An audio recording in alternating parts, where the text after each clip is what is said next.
मेरी मासूम बच्ची का क्या कसूर सा, मेरी बच्ची का क्या कसूर सा, मेरी मासूम बच्ची का क्या कसूर सा, मेरी बच्ची के जो कुछ जुल्म भी होया है वापस इंसाफ चाहिए, वापस इंसाफ चाहिए, वापस इंसाफ चाहिए। मेरी और दरखास्त है, मैं किसी का इंसाफ चाहिए। मेरी बच्ची का क्या कसूर सा, मेरी मासूम बच्ची का क्या कसूर सा, मेरी। अस्सलामुअलैकुम जी नाज़रीन, अज जिहड़ा तुसीं इंटरव्यू देख रहे सी, गलबात करदे हैं उस मासूम लड़की दा वालिद सी जिन्हों मुबैना तौर पर ज़्यादती तो बाद एक खूह दे विच सुट दिता गया और उत्ते लकड़ियां सुट दित्तियां गईयां ताकि पता ही ना लगे।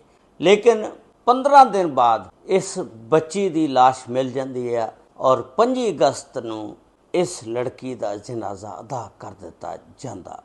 बहुत ही दुखिया किस्म का वाक़या आ, बड़े गौर के नाल सुनना वालदैन वास्ते ये एक बहुत बड़ा सबक आ। ये वाक़या जिहड़ा हरीपुर का उत्थे थाना TIP की हदूद दे विच एक पठान कलोनी आ, उत्थे एक फैमिली रहिंदी आ। उस फैमिली के सरबराह का नाम है मुहम्मद शफीक। मुहम्मद शफीक की बीवी का नाम है शकीला बीबी। ये जड़ी बच्ची सी मुहम्मद शफीक और शकीला बीबी की इकलौती बेटी सी, इको एक बेटी सी जिसकी उम्र 5 साल सी। नाम उदा आयत नूर सी। मुहम्मद शफीक जड़ा एक मिठाई की दुकान के उत्ते काम करदा और अपने घर का गुजारा करदा सर्कल चलांदा आ। जिहड़ी इहदी बीवी शकीला लोगों के घरों दे विच जाके काम कार करदी आ और अपने घर का सर्कल चलाते ने। दोनों जी रल के इको इन्हां दी बेटी सी आयत नूर। हुंदा यह है इब्तदाई रिपोर्टां के मुताबिक 9 या 10 अगस्त नूं ये बेटी जिहड़ी आ आयत नूर शफीक दी शाम नूं 5:30 बजे घरों निकलदी आ। जिस वेले निकलदी आ इनू मुबैना तौर के उत्ते एक बंदा जिहड़ा मोटरसाइकिल के उत्ते बिठा के लै जांदा, जाके उहदे नाल मुबैना तौर के उत्ते ज़्यादती करते हैं और तशद्दद करते हैं। ज़्यादती और तशद्दद करने तो बाद एक यूनिवर्सिटी रोड के उत्ते खाद फैक्ट्री आ, उत्थे एक पुराना गोदाम आ, उत्थे एक खूह आ, उस खूह दे विच सुट दिता जांदा। उस तो बाद की करते हैं कि उत्ते लकड़ियां वगैरह छापे वगैरह सुट दिंदे ने ताकि किसी को पता ना चले भी इत्थे कौन आ या अंदर खूह दे किहड़ी चीज़ आ। उस तो बाद फरार हो जाते हैं। इहदा वालिद फिर मुहम्मद शफीक जिहड़ा और इहदी बीवी शकीला शफीक दी ये दोनों जी लभना शुरू कर देंगे ने। 5:30 बजे तो बाद जो बेटी देखा राती 8-9 बजे तक घर नहीं आती, सारी जगह ते तलाश करते हैं इधर उधर अगे पिछे गली मोहल्लियां दे विच, लेकिन बेटी नहीं मिलती।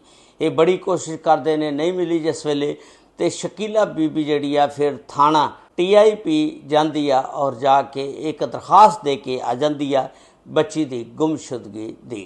उस तो बाद 2 दिन गुजर जाते हैं। जो बच्ची नहीं मिलती फिर ये 12 अगस्त नूं एक FIR दर्ज होंदी है गुमशुदगी की और अगवा दी। जो पुलिस टस तो मस नहीं होंदी फिर ये लोग एहतजाज करते हैं और GT रोड जिहड़ा ब्लॉक कर देंदे ने।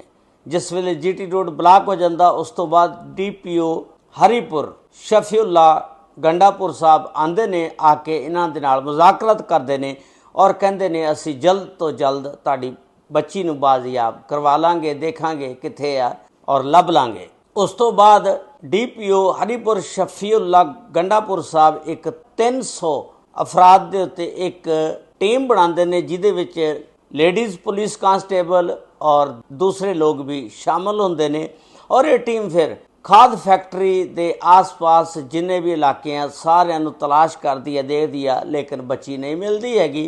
उस तो बाद पुलिस जिहड़ी आ तहकीकात का दायरा वधा दिंदी आ। जिस वेले दायरा वधांदी आ CCTV कैमरिਆਂ का सहारा लैंदी आ। CCTV कैमरिਆਂ के जरिए देखा जाता कि एक नौजवान इस लड़की के नाल जा रहा। पुलिस ने उस नौजवान को पहचान के उन्होंने गिरफ्तार कर लिया। जिस वेले गिरफ्तार किया उस नौजवान को फिर उन्हें सारा कुछ दसिया, फिर उहदे नाल 2 नौजवान होर गिरफ्तार कर लए।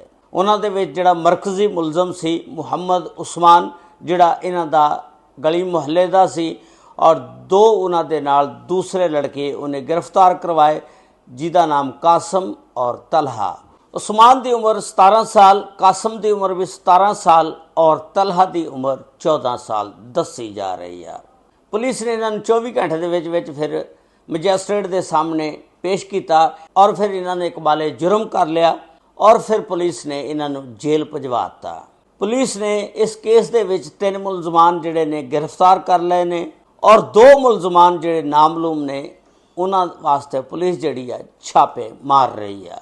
एक बड़ा ही अफसोसनाक वाक़या सी कि एक नन्ही मासूम बच्ची 5 साला आयत नूर दे नाल इन्हां ने मुबैना तौर पर ज़्यादती करके तशद्दद करके उन्होंने खूह दे विच सुट दिता गया और फिर उहदी बाकियात जिहड़ी चूँकि 15 दिन पानी दे विच पई रही, बोरी दे विच बन के सुट्टी सी ते वो बाकियात जिहड़ी आ 15 दिन बाद जाके मिली और 25 अगस्त नूं उहदा नमाज़े जनाजा अदा कर दिता गया। इस नन्ही मासूम बच्ची का की कसूर सी ने मुबैना तौर के उत्ते उन्हें ज़्यादती तो बाद मार दिता और खूह दे विच सुट दिता। ये वालदैन वास्ते एक सबक आ क्योंकि हुण वो पुराना दौर नहीं हैगा। पुराने बुजुर्ग दसदे हुंदे सी कि असीं 10-10 साल दे हुंदे सी, बड़े हुंदे सी और नंगे ही खेडदे रहिंदे हुंदे सी। उदों इन्हां गल्लां दा पता ही नहीं सी। हुण तां दुनिया जिहड़ी आ गरकण लगी आ। अपने बच्चों का इस दौर दे विच अपने बच्चों का ख्याल रखना हर वालदैन दे उत्ते फर्ज आ। उन्हां नूं घरों बाहर ना निकलण दवो। इस वीडियो के बारे दे विच तुसीं अपनी राय का इजहार जरूर करना और नाल चैनल सबसक्राइब लाइक अगर ये वीडियो अच्छी लगे तो दूसरों के नाल शेयर ज़रूर करना। अगर ये वीडियो तुसीं टिकटॉक और फेसबुक ते देख रहे हो तो टिकटॉक और फेसबुक नूं फॉलो ज़रूर कर लेना। अल्लाह ताला सब ते रहमत फरमाए। आमीन। अस्सलामु अलैकुम व रहमतुल्लाहि व बरकातुहू।